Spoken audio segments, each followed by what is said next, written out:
This young person was arrested on the 3rd of March in Lowestoft in possession of a large amount of drugs and a mobile phone. We received intelligence around about the same time that he was working for a deal line called the Craig line, and we identified a telephone number that was that drug deal line. When we reviewed the download of the phone that had been seized from him, there were 2 telephone numbers, one that was saved as question mark and the other one that was saved as double question mark.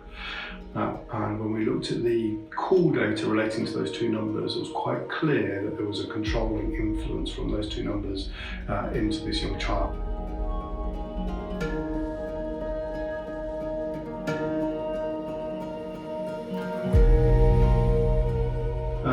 Because we believed that he had been exploited, we did an interim referral to the NCA informing them this, and it started a modern-day slavery investigation.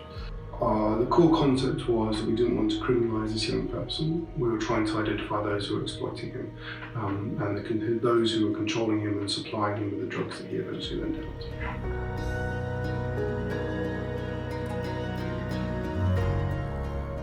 We then looked to actually at the 2 telephone numbers that we thought were significant in exploiting the young person.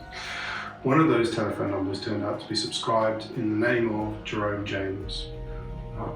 Working on the hypothesis that this was a fake name, we did a lot of research and we identified that Jamal Andall had previously used that name in a stop when he was stopped in Bournemouth by police. Have you got a name? Jerome. What's your last name, Jerome, please? James.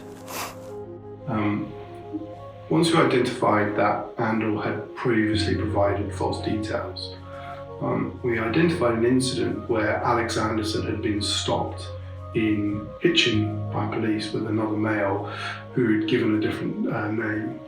When we looked at the body-worn footage of that, we had officers who identified the person who gave us false details as Jamal Andall. At that point, we could place Alex Anderson and Jamal Andall together in a car. When we did the inquiries around that vehicle, we could show that it just travelled from Luton to Lowestoft before travelling to Hitchin. When we overlaid that journey with the phones, we were able to show that those phones again followed that pattern. At the end of May, Jamal Andall was arrested in Ipswich for drug offences. And keyly as part of this arrest, we identified the phone that he had on him at the time was the same number as the Craig line. As a result, he was further arrested for our offences and transported to Luton, where we were interviewed in relation to that matter and took it to CPS for a charging decision.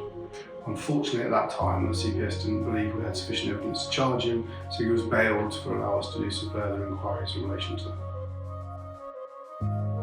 During his arrest in Ipswich, items were seized from Jamal Andall, which included the phone linking him to the Craig line and further drugs that he disposed whilst making off with police. The results of the DNA obtained from them 2 items linked Jamal Andall to the phone and to the drugs recovered.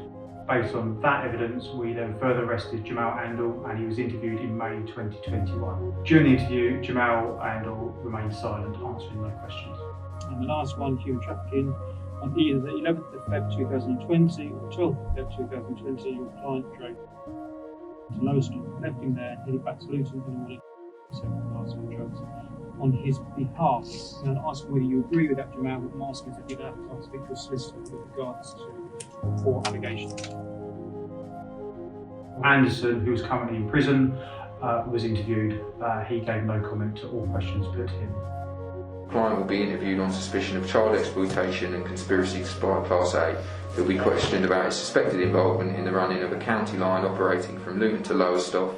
On the 3rd of 3rd, 2020, 15-year-old was arrested on suspicion of possession with intent to supply in an alleyway. He was in possession of approximately 150 grams of crack cocaine, heroin and 3 phones. Analysis of one of the phones shows that during the period of him going missing and being arrested, he was in contact with and 2 other telephone numbers. And both these telephone numbers regularly locate together and travel to and from Lowestoft on a number of occasions. Telephone number is suspected to have been controlled by your client. Are you happy that that's what you discussed before this interview began? Yeah? Okay, fine. So the first question, Alex, is are you responsible for what's been outlined? No comment. Tell me what your understanding of a county line is. No comment. We knew there was a strong link between Andall and the victim through the DNA found on the packaging the victim was in possession of. We also had a strong link with Andall and the Craig line and drugs found in Ipswich. We could also show a link between Andall and Anderson, therefore we went back to CPS for further advice.